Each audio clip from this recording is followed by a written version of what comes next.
Hello दोस्तों, आप लोगों का स्वागत है यूट्यूब चैनल महादेव पाठशाला पर। और आज इससे पहले हम लोगों ने देखा था कि जो प्रेमचंद है, इनका जीवन परिचय हम लोगों ने देखा था। ठीक है, क्या देखा था? इनका जीवन परिचय देखा था। लेकिन आज हम लोग देखेंगे कि जो प्रेमचंद जो है, उनका उपन्यासकार, जो एक तरीके से जो उपन्यास इन्होंने लिखा है, उसके बारे में इनका क्या विचार थे। तो वो हर एक उपन्यास का शॉर्ट फॉर्म में हम लोग देखेंगे, यानी थोड़ा थोड़ा सा देखेंगे, जो कि आपको एग्जाम लिखने के लिए भी बहुत ज़्यादा उपयोगी होगा। ठीक है, तो थोड़ा सा समझते हैं कि हिंदी उर्दू में प्रेमचंद की जो ख्याति है वो एक उपन्यासकार के रूप में है। यानी कि ये क्या है, एक प्रसिद्ध उपन्यासकार हैं। और उन्हें हिंदी समाज ने उपन्यासकार सम्राट, कौन सी समाधि है?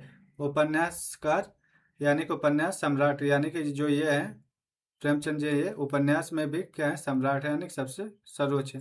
किसी अन्य लेखक को यह उपाधि नहीं मिली। उन्होंने प्रारंभ में उर्दू में उपन्यास रचना की और बाद में उन्होंने हिंदी उर्दू दोनों भाषाओं में लेखन का कार्य शुरू किया। ठीक है, उनका पहला जो उर्दू उपन्यास था वो क्या था? हम खुरमा एंड हम सबाब। ये ऑलरेडी हम लोगों ने बात की है पिछले क्लास में, आप जाके देख सकते हैं, जो कि 1906 में प्रकाशित हुआ। और ये सामाजिक उपन्यास है और इसका नायक समाज सुधार के कार्य की बात करता है। हिंदी में यह उपन्यास प्रेमा के नाम से प्रसिद्ध हुई।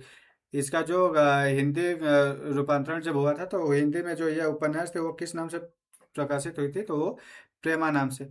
बाद में उन्होंने उस उपन्यास को प्रतिज्ञा शीर्षक से पुनः प्रसारित किया। प्रेमा को फिर प्रतिज्ञा नाम दे करके क्या किया? प्रसारित किया। और इसकी कथा और उद्देश्य को उन्होंने क्या किया? बदल दिया। जो इनका उद्देश्य था इस कहानी में, इसका जो उद्देश्य था उसको बदला गया। और इसके साथ उन्होंने रूठी रानी शीर्षक नामक एक ऐतिहासिक उपन्यास और वरदान उपन्यास की भी क्या की थी? इन्होंने रचना की थी। तो टोटल हम लोगों ने कितने उपन्यास की बात की? सबसे पहला जो उर्दू उपन्यास था वो हम खुरमा और हम सबाब है। उसके बाद पहला जो हिंदी उपन्यास था वो प्रेमा था। और इसको बाद में इसका जो शीर्षक था उसी को चेंज करके प्रतिज्ञा नामक एक उपन्यास को इन्होंने लिखा। और इसका जो उद्देश्य था वो ये क्या करते हैं, बस बदल देते हैं। इसके बाद उन्होंने रूठी रानी नामक शीर्षक से एक उपन्यास लिखा और ऐतिहासिक जो उपन्यास वरदान भी इन्होंने लिखा था। ठीक है, अब चलिए थोड़ा समझते हैं कि वरदान नामक जो उपन्यास था, जो कि इनका ऐतिहासिक था, उसमें क्या था। प्रेमचंद उस समय आर्य समाज से प्रभावित थे। प्रेमचंद उस समय आर्य समाज से प्रभावित थे और आर्य समाज से प्रभावित होकर उन्होंने जलवायु ईसा नामक उपन्यास लिखा। और यह इसी शीर्षक से हिंदू में प्रकाशित हुआ। हिंदी में यह वरदान के नाम से प्रकाशित हुआ। और यह प्रेमचंद का धार्मिक सामाजिक उपन्यास है। और इस उपन्यास के प्रारंभ में एक महिला अष्टभुजा देवी से प्रार्थना करती है, उनसे वरदान मांगती है कि उसे एक ऐसा पुत्र हो जो देश का उपकार करे और देश की भलाई और उपकार। उस काल के लेखकों का मुख्य सरोकार था। क्या था? मुख्य सरोकार था। देवी के वरदान से उसे प्रताप चंद्र नामक पुत्र की प्राप्ति होती है, और जो बाद में से एक सन्यासी बन जाता है और वह स्वामी बालाजी के नाम से प्रसिद्धि पाता है। और इस उपन्यास का जो मुख्य संदेश है वो यही था कि व्यक्ति को अपनी व्यक्तिगत आराम छोड़कर राष्ट्र की सेवा करते रहना चाहिए। और उपन्यास की मुख्य कथा भूमि, शहरी, मध्यम वर्ग से संबंधित है। और इसके पात्र जो है वह दर्शक के रूप में कभी न कभी क्या करते हैं, कभी कभी गाँव जाते रहते हैं। ठीक है, उसके बाद आती है सेवा सदन। और सेवा सदन आपको मालूम कि बहुत फेमस उपन्यास है। सेवा सदन की रचना बाजार ए हुस्न, यानी कि हुस्न की जो बाजार है, उस शीर्षक से पहले उर्दू में प्रकाशित हुई। बाद में यह उपन्यास सेवा सदन के नाम से हिंदी में प्रकाशित होती है। और उर्दू में इसका स्वागत नहीं हुआ, यानी कि ज़्यादा अच्छा इन्हें प्रख्याति उसमें नहीं मिली। लेकिन हिंदी में इस उपन्यास ने क्या की थी, धूम मचा दी। और उस समय की प्रतिनिधि पत्रिका सरस्वती में इसका प्रशंसात्मक आलोचना प्रकाशित हुई थी। हिंदी में प्रेमचंद की ख्याति एक सेवा सदन के प्रकाशन से हुई। और अपने उर्दू उपन्यास बाजार ए हुस्न का हिंदी रूपांतरण स्वयं प्रेमचंद ने किया था। ठीक है, इसका प्रकाशन उन्होंने कब किया था? इन्होंने किया था 1919 में। और 1919 वही समय था जब जलियांवाला बाग हत्याकांड हुआ था। उस युग के लेखकों के अनुसार यह जो वेश्या समस्या पर लिखा गया उपन्यास है, इस उपन्यास की नायिका सुमन है। एक तरह से यह नायिका प्रधान उपन्यास है। ठीक है, उस समय सुमन सामान्य नौकरी पेशा परिवार की कन्या है और उसके पिता थानेदार है। पुलिस विभाग में उस दौर में भी भ्रष्टाचार का बोलबाला था। हालांकि सुमन के पिता इस रिश्वत के भ्रष्टाचार से बचे रहते थे। सुमन बड़ी होती है, उसका करने के लिए विवाह के लिए दहेज की व्यवस्था करनी थी, पर पिता अपनी सीमित आय से इतना इकट्ठा नहीं कर पाते, इसलिए वे रिश्वत लेने का निर्णय लेते हैं। अनुभव नहीं होने के कारण वे पकड़े जाते, उन्हें जेल जाना पड़ता है। अंततः सुमन का जो विवाह है वो विदुर गजाधर नामक एक व्यक्ति से हो जाता है। विवाह के पश्चात सुमन की जो समस्या है वो शुरू होती है और उस घर में आर्थिक तंगी महसूस होती है।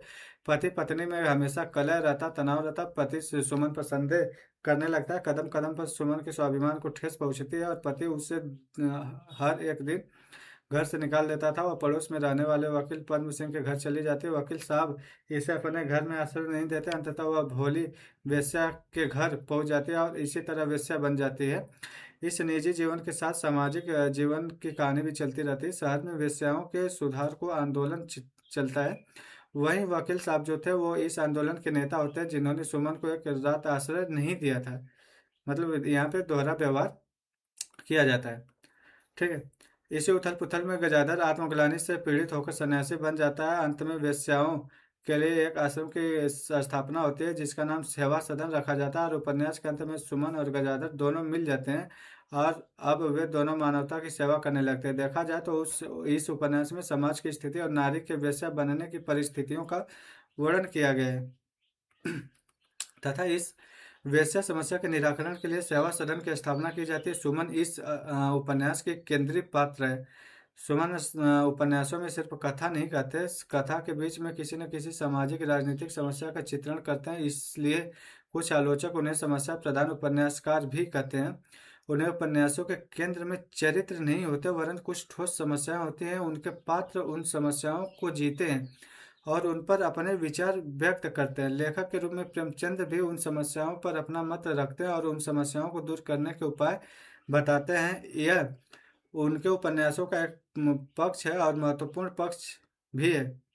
इसके अलावा भी उनके उपन्यासों में सामाजिक जीवन, पात्र, घटनाएं और उद्देश्य सब होते हैं जो उस रचना को महत्वपूर्ण बनाते हैं। सेवा सदन की मुख्य समस्या भले ही वैश्य समस्या थी परंतु इसमें प्रेमचंद ने भारतीय परिवारों में स्त्री की जो स्थिति थी वो स्त्री पुरुष संबंधों की असमानता, दहेज जैसी परंपराएं, मध्यम वर्गीय जीवन के सामाजिक और राजनीतिक क्रियाकलाप आदि सभी को चित्रण किया है। इस उपन्यास की समीक्षा उस समय के महत्वपूर्ण आलोचक पद्म सिंह शर्मा और रामदास गौड़ ने की थी। हिंदी समाज में उत्साह पूर्वक इस समाज यानी कि इस उपन्यास का स्वागत किया तथा अगले उपन्यास की प्रतीक्षा करने लगा। अवध उपाध्याय प्रेमचंद की सर्वश्रेष्ठ जो उपन्यास सेवा सदन को ही क्या करते हैं, मानते हैं। ठीक है। उसके बाद जो अगला उपन्यास आता है उस उपन्यास का नाम था प्रेम आश्रम। सेवा सदन के बाद किसान जीवन से संबंधित एक उपन्यास आता है जिसका नाम था प्रेम आश्रम। यह किससे संबंधित है? किसानों के जीवन से संबंधित था। 1922 में आता है यानी कि सब कुछ जलियांवाला बाग हत्याकांड हो जाने के बाद।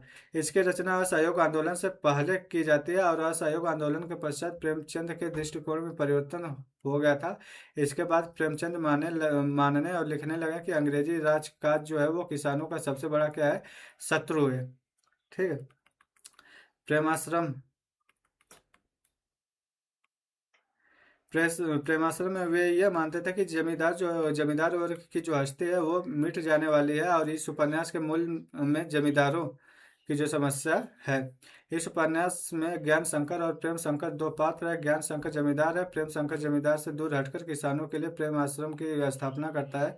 इस उपन्यास का नायक कोई एक पात्र नहीं है वरन लखनपुर गांव के सारे किसान नायक है। उपन्यास के अंत में ज्ञान शंकर जो है का जो पुत्र है वो माया शंकर जमींदारी से इस्तीफा दे देता है और अब सभी किसान खुशहाल है। और इसी में प्रेमचंद ने नए और पुराने जमींदारों की तुलना भी की है। नया जमींदार जमींदारी को लाभ की दृष्टि से देखता है जबकि पुराना जमींदार इसे प्रतिष्ठा और परंपरा की दृष्टि से देखता है। उसके बाद प्रकाशित होती है रंगभूमि जो कि असहयोग आंदोलन के बाद आने वाली ये थी। ठीक है। असहयोग आंदोलन कब होती है? 1925 में। इसके बाद उपन्यास जो है रंगभूमि उसका प्रकाशन होता है और यह असहयोग आंदोलन के स्थगित होने के बाद किया गया तथा सन 1985 में, बोला ना 1985 में, और इसे आलोचकों ने महाकाव्यात्मक उपन्यास की संज्ञा दी थी। कैसा? महाकाव्यात्मक। प्रेमचंद के जीवनी लेखक अमृत राय ने लिखा कि यह पहला उपन्यास है जो पहले हिंदी में लिखा गया और बाद में इसका उर्दू किया गया। कौन सा? रंगभूमि है जिसको सबसे पहले हिंदी में लिखा गया था, फिर इसका रूपांतरण कहाँ पे किया जाता है? उर्दू में किया जाता है। किसका? रंगभूमि का। बाद में इसका हो गया। इस उपन्यास का जो केंद्रीय पात्र है वो अंधा भिखारी जो है वो सूरदास है। सूरदास की जमीन को उद्योगपति जान सेवक लेना चाहता है। सूरदास उससे असहमत रहता है और जमीन के बाद वह पांडेपुर की आवासीय जमीन और उसकी झोपड़ा भी लेना चाहता है। फिर संघर्ष होता है, आंदोलन होता है। इस आंदोलन में दो दल बनते हैं।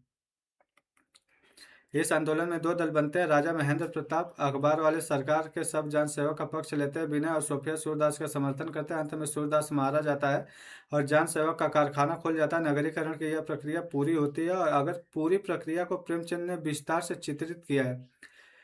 इसमें पहली बार एक अंग्रेज कलेक्टर मी क्लार्क पात्र के रूप में आते हैं और वे मिस्टर क्लार्क जो है पात्र के रूप में आते हैं और वे साम्राज्यवादी नीति को स्पष्ट करते हैं। सभी अंग्रेज भारत को अनंत काल तक अपने अधीन रखना चाहते हैं। जमींदार और राजा तभी तक अंग्रेजों के मित्र हैं जब तक वे अपने उनके साम्राज्य को बनाए रखने में मदद करते हैं। प्रेमचंद के उपन्यासों पर उनके प्रकाशन के साथ ही प्रत्यालोचना का दौर भी प्रारंभ हो गया था और उस समय के चर्चित आलोचक अवध उपाध्याय ने सरस्वती पत्रिका में धारावाहिक रूप से यह प्रमाणित करने का प्रयास किया कि रंगभूमि वैनिटी फेयर का क्या है अनुवाद। इसके बाद ये तो आप लोगों ने पढ़ा ही होगा कि निर्मला रंगभूमि के पश्चात प्रेमचंद ने निर्मला नामक जो उपन्यास है उसकी रचना की और यह जो उपन्यास थे वह चांद पत्रिका में नवंबर 1925 से लेकर नवंबर 1926 तक प्रकाशित हुआ और इसमें दहेज प्रथा के कारण उत्पन्न बेमेल विवाह की समस्या का चित्रण किया गया। यह नायिका प्रधान उपन्यास है और निर्मला इस उपन्यास की नायिका है। प्रेमचंद अपने उपन्यासों में स्त्री और पुरुष भेद की चर्चा अवश्य करते हैं तथा इस आधार पर स्त्री की पीड़ा का वर्णन भी करते हैं और यह एक ऐसा पहला उपन्यास था जिसमें स्वाधीनता आंदोलन का वर्णन नहीं किया गया। आमतौर पर प्रेमचंद किसान के जीवन और स्वाधीनता के आंदोलन का चित्रण अवश्य करते थे। इस उपन्यास में बेमेल विवाह के कारण यानी कि जो अधिक एज वाली विवाह रहती है कारण युवा नारी की धीमी धीमी हत्या होती है और इस कारण इस उपन्यास का अंत कारुणिक होता है। किसी तरह का आश्रम तथा आदर्शवादी आकांक्षा इस उपन्यास में नहीं है जो उनके अब तक के उपन्यासों में रही है। सेवा सदन की सुमन अपने ढंग से प्रतिकार करती है और अंत में वेश्याओं के सेवा सदन में पहुंच जाती है। निर्मला कोई प्रतिकार नहीं करती, वह अपने यथार्थ को अपनी नियति मानकर अपना जीवन बिता रही होती है। इसके बाद उनका अपेक्षाकृत जो कमजोर उपन्यास है वो कायाकल्प प्रकाशित होती है और इस उपन्यास में प्रेमचंद ने सामाजिक राजनीतिक जीवन के साथ अलौकिक और धार्मिक जो कल्पनाएं हैं को भी चित्रित करते हैं और इस तरह उपन्यास के क्या है दो केंद्र हैं। एक केंद्र में जगदीशपुर की जो रानी देवप्रिया है का भोग विलास है और दूसरी तरफ जो केंद्र में चक्रधर है को इन दोनों कथाओं को जोड़ता है। पहले भाग में अधर्म विज्ञान तथा योग और भोग को मिलाकर चिर यौवन प्राप्त करने की आकांक्षा है। राजनीतिक कथा में सांप्रदायिक दंगे तथा जन जागरण की कथा है। रंगभूमि सूरदास की पराजय के बावजूद लेखक के मन में जो आशावाद है वो क्या रहता है बचा रहता है और कायाकल्प जो है ऐसी कोई आशा नहीं है। तो आई होप कि आपको ये चीज़ें क्या है अच्छी लगी। अगर आपको इसे पढ़ना नहीं है तो आप केवल अपने कान के पास लगाए सुनिए और सुन के आप इसे याद कर सकते हैं। आपको एक मोटी मोटा चीज़ जो है वो मिल जाता है जो कि एग्जाम में आपको अच्छे नंबर लाने के लिए क्या है पर्याप्त है। फिर आपको यहाँ पे देखिए जो हमारी बुक आती है उस बुक में इस तरीके से करके क्या दिया है, इस तरीके से करके आपको रिक्त स्थानों के भरने के लिए ये काम दिए रहते हैं। ठीक है, तो ये सब चीज़ें आप देख सकते हैं। आई होप कि आपको वीडियो पसंद आई हो।